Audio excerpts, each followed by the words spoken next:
സജീവ, നിനക്കെന്നെ മനസ്സിലായോ? ഞാൻ എന്തിനാ വന്നെന്ന് നിനക്കറിയാമോ?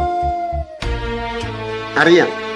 20 പവന്റെ സ്വർണം നിന്റെ മോളുടെ കല്യാണത്തിന് വേണം, അത്രയല്ലേ ഉള്ളൂ. എടാ, നിന്റെ മോൾ എന്റെയും മോളല്ലേടാ, ഞാൻ തരാം സ്വർണം.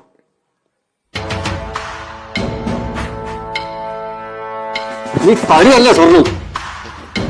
സജീവ, കൈയെടുക്ക്, കൈയെടുക്കാൻ. സ്വർണം കിട്ടിയില്ലെങ്കിൽ നിന്നെ ഞാൻ കൊന്നു കുഴിച്ചു അറിയാമോ? എന്നാ നീ മേടിക്കാൻ മേടിക്കണം.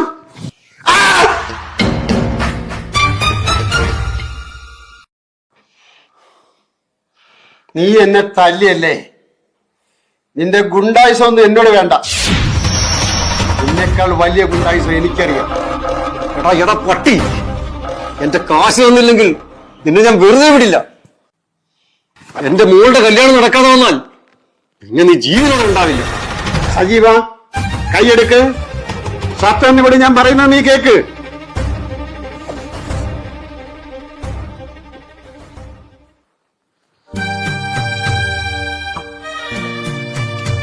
അമ്പിളി വന്ന് ചോദിച്ചാൽ നീ എന്നെ കാണാൻ വന്നതെന്ന് മാത്രം പറയൂ. ഓക്കെ?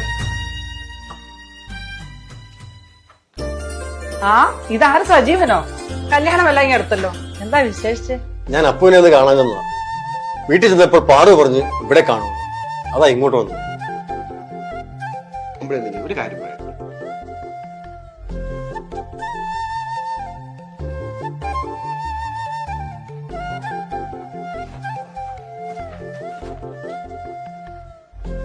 അതെ, സജീവൻ വന്നത് അവന്റെ മോളുടെ കല്യാണമാണ്. സ്വർണം മേടിക്കാൻ വെച്ചിരുന്ന പൈസ എന്ന് പറയുന്ന ചിട്ടി പിടിച്ച ചെട്ടിക്കാരൻ മുങ്ങി. അവൻ ആകെ കഷ്ടത്തിൽ. അപ്പം അമ്പിളിയോട് ഒന്ന് ചോദിക്കാവുന്ന എന്നോട് ചോദിച്ചു. അവന് നേരിട്ട് ചോദിക്കാൻ ബുദ്ധിമുട്ട്. അയ്യോ പാവം, ഇനി എന്ത് ചെയ്യും? കഷ്ടമായിപ്പോയി. ഈ ചെട്ടിക്കാരൊക്കെ തല്ലിക്കൊള്ളണം, അതാ വേണ്ടത്. അമ്പിളി, 25 പവൻ അവന് വേണ്ടത്. നമ്മൾ എന്ത് ചെയ്യും? അതിനെന്താ, കൊടുക്കാലോ. ഒരു പെങ്കൊച്ചിന്റെ കാര്യമല്ലേ.